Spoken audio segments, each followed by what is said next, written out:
Selamat siang semuanya, kembali lagi dengan saya Arif Ikhwan Maulana dalam laporan kegiatan perkuliahan mata kuliah Teknik Reportase dan Investigasi Berita.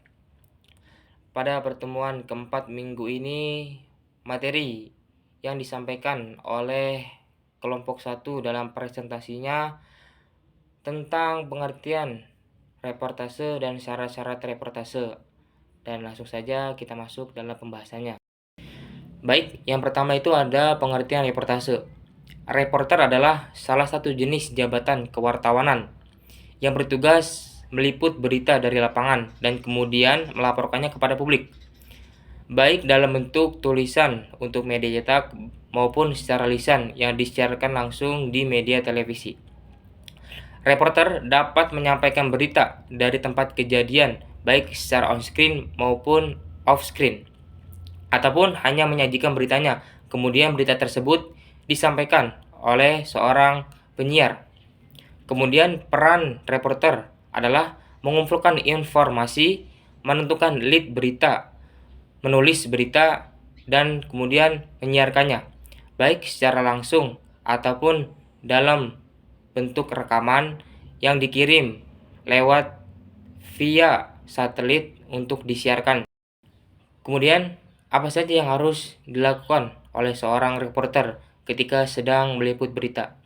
Yang pertama, harus mengumpulkan fakta-fakta sebanyak-banyaknya. Yang kedua, fakta-fakta yang telah dikumpulkan harus diteliti terlebih dahulu kebenarannya. Yang ketiga, harus paham situasi dan kondisi sekitarnya. Yang keempat, harus tahu deadline pengumpulan bahan berita. Yang kelima, harus jujur. Dan yang terakhir, itu harus kreatif. Kemudian ada wawasan dan keterampilan seorang reporter. Menjadi seorang reporter, ada beberapa keterampilan yang harus dimiliki, yang meliputi kemampuan jurnalisme, kemampuan komunikasi, kemampuan penelitian, dan masih banyak yang lainnya. Berikut beberapa keterampilan yang harus dimiliki oleh seorang reporter. Yang pertama itu ada kemampuan menulis. Yang kedua, kemampuan jurnalistik. Yang ketiga, kemampuan wawancara. Yang keempat, kemampuan penelitian. Yang kelima, paham akan hukum dan etika jurnalistik. Yang keenam, kemampuan beradaptasi dengan teknologi di zaman sekarang. Yang ketujuh, kemampuan berbicara di tempat umum atau di depan umum. Yang kedelapan, kemampuan berpikir kritis. Dan yang kesembilan, kemampuan memanajemen waktu. Kemudian ada perilaku seorang reporter. Berikut beberapa perilaku yang harus dimiliki oleh seorang reporter. Yang pertama, harus profesional. Yang kedua, harus tekun. Yang ketiga, harus kreatif. Yang keempat, sabar. Yang kelima, mandiri. Dan yang keenam, harus siap belajar kapanpun dan dimanapun. Kemudian ada tantangan seorang reporter. Menjadi seorang reporter adalah profesi yang penuh dengan tantangan. Maka dari itu kita harus memiliki beberapa kemampuan. Dan berikut beberapa tantangan yang mungkin dihadapi oleh seorang reporter.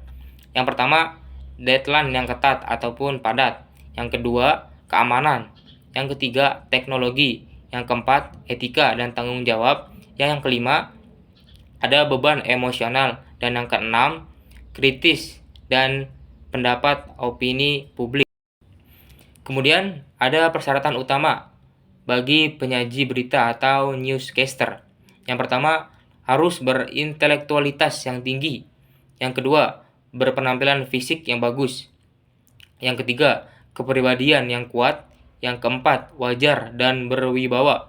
Yang kelima, memiliki kemampuan dan pengetahuan tentang jurnalistik. Dan yang terakhir, kejelasan dan kejernihan dalam suara. Mungkin sekian laporan kegiatan perkuliahan mata kuliah Teknik Reportase dan Investigasi Berita di minggu keempat ini. Semoga kita masih bisa bertemu di minggu depan. Terima kasih dan selamat siang.